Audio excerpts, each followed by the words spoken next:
Quick video. One, yeah, I don't have any representation, and I mean, I'm not willing to lie.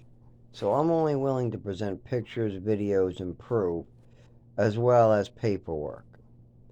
But the person I'm bringing to court, they're doing things backwards for one. So the courts and the judge are kind of like just doing things backwards, and it makes it impossible. We have people trying to intimidate us too, following us around, maybe try to run us off the road, throw a battery at our head, whatever they can do to try to intimidate us. But what they don't realize is they're fucking with the wrong person. I'm timid while I'm your neighbor. It's the way it is in the Bible. I'm your neighbor. I'm going to be timid and nice and kind and useful. But the minute they push me off the grid, and I'm living in Florida, South Carolina, North Carolina, Georgia, someplace down there, and I'm just starting over and I get a job, I guarantee you within 12 months, I'm swinging back up to return favors. And people aren't going to like my return favors and then bouncing back because it's extra hard to extradite person for breaking your legs after 2 years of not seeing them when all you have is a report of a mask. But breaking of the legs is not something I would suggest or ever do. I'm more the type of person that gives you your exact favor back. Because I have a saying, treat others how you want to be treated. So, when somebody constantly is kicking you, beating you, burning you, trying to run you over, okay, well, they know the golden rule. So they just must want you to treat them this way. See, I'm treating them with respect, different decency, even after they're being assholes. I go home and vent on this thing, but people don't realize how I stay so calm. But I do complain, and by the 10th complaint, I'm like, what the hell is wrong with you people? I've been told to come down here to make this report. Why am I being refused to make the report? And it was because COVID. They've been trying to turn people away during COVID, and now they're taking the reports again.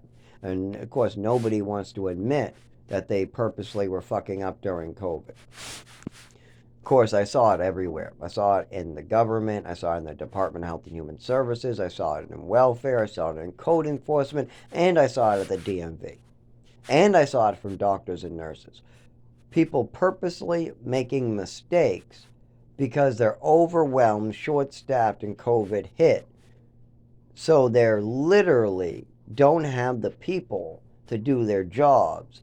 So they're playing a game, sending people away that need services. So people are not getting their IDs, people aren't getting their driver's license, people are getting kicked, beaten, taken advantage of. You got literal people going without benefits, without help. You got no buses, no taxis, no transportation. You got people who can't get their meds. When people who don't drive go to get a test for a COVID test, they refuse to give it because you don't have a car. So you go to the next location drive through or the next place COVID. They also only take cars. And then you find out that the only place you can get a COVID test is the emergency room. But the emergency room wants you to spend money. So they refuse and say it's not an emergency. So you're refused a COVID test in general after walking for 2 hours to get to the hospital sick with the flu. Then they make a disabled man keep their whole city working of Rochester and Somersworth. When all the gas stations close, they decide they're going to use the disabled essential worker who doesn't have transportation to keep the town running after he's had seizures and he's reporting he's bleeding on the side of the road and he can't go to work. He has 3 infections in his mouth. The oral surgeon says he needs surgery. He's getting sinus infections, throat infections. He's having more seizures on the side of the road. He's just going real bad shape. He needs money for the surgery, but a year later, no surgery. He calls people to help him, but those people decide that he's not important, so they let it go. Just lots of shit like that. And here's something even funnier. Essential service workers are paid almost exactly what the cheapest studio cost. A studio one bedroom in Rochester, when we first moved in, would run you back $1,000. They're now up to $1,400. Minimum wage is about $10 or less. It was like $8.50, and then they rose it to $9.50, and I heard it got to 10 or $10.50. I heard it's up there. But now, okay, take $10 an hour, times that by 40 hours. Okay? Now, what is that going to equal? That's going to equal about $1,600.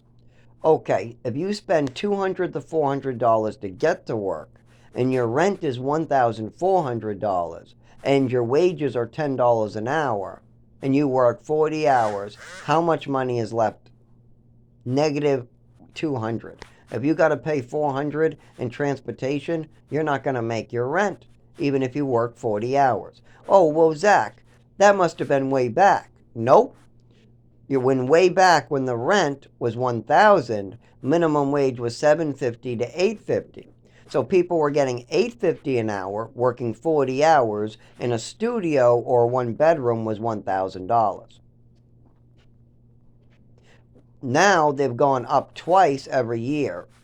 They've done 2 rent increases this year, 2 rent increases last year, and 2 rent increases the year before that. And we have water damaging our property, 2 bedrooms we can't use, mushrooms in the floor, ceilings rotting and falling down because rusty pipes are leaking in multiple different pipes. And the landlord is saving money because he doesn't want to replace the window frames, he doesn't want to replace the pipes, and he doesn't want to get rid of the bed bugs. So he just goes 3 years with doing nothing, refusing to take papers, playing game after game after game, sending his goons to beat us up, sending other goons to impersonate Rochester, sending more goons to try to run us off the road. And these are all the landlord's goons who are paid under the table, who think they're some type of mafia, mini mafia. You got like 4 people who want to be a mini mafia. Well, run me out of town.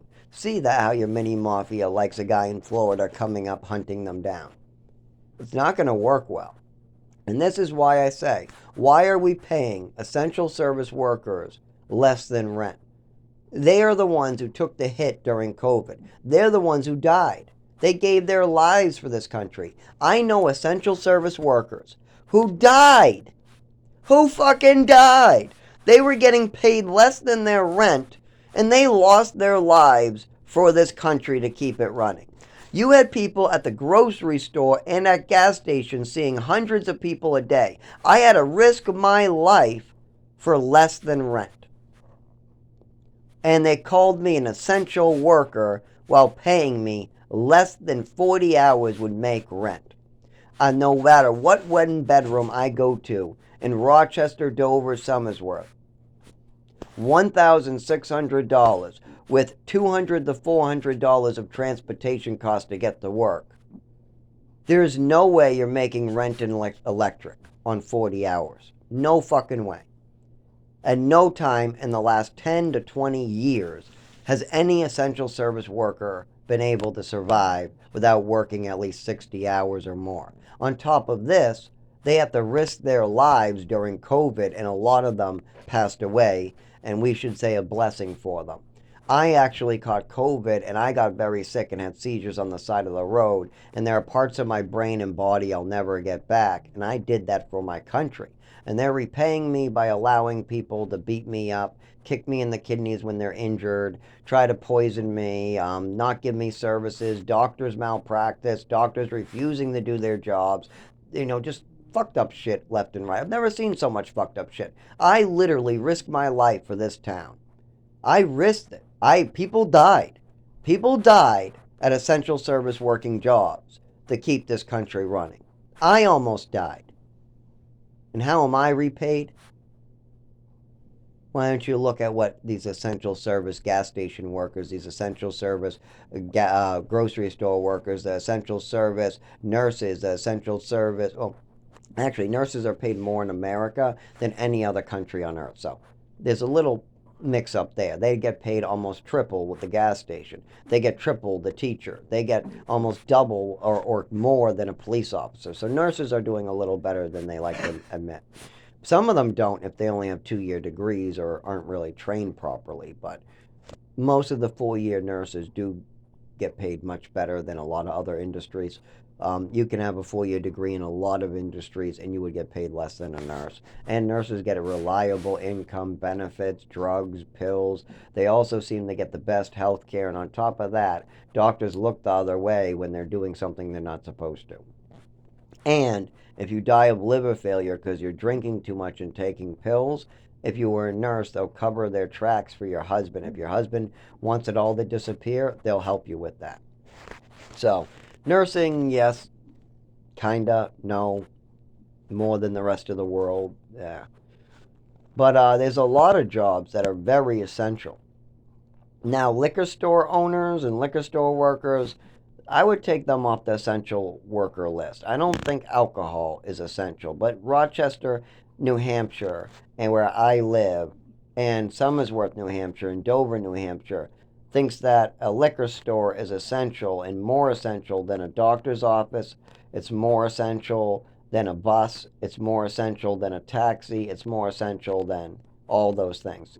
Getting your liquor is way more essential. Even though the grocery store will sell you wine and beer, and they're always open because they're an essential service, and they're risking their lives every day to do that. Apparently, the liquor stores need to be open too.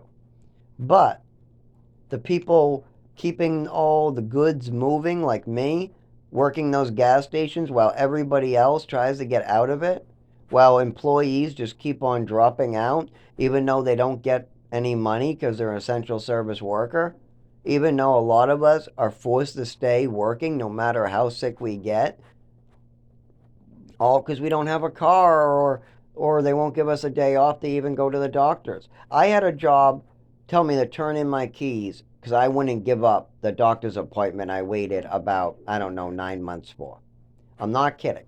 I put it on her calendar. I reminded her a month before it. I reminded her a week before it. And I reminded her the Saturday before it when she fucked up the schedule.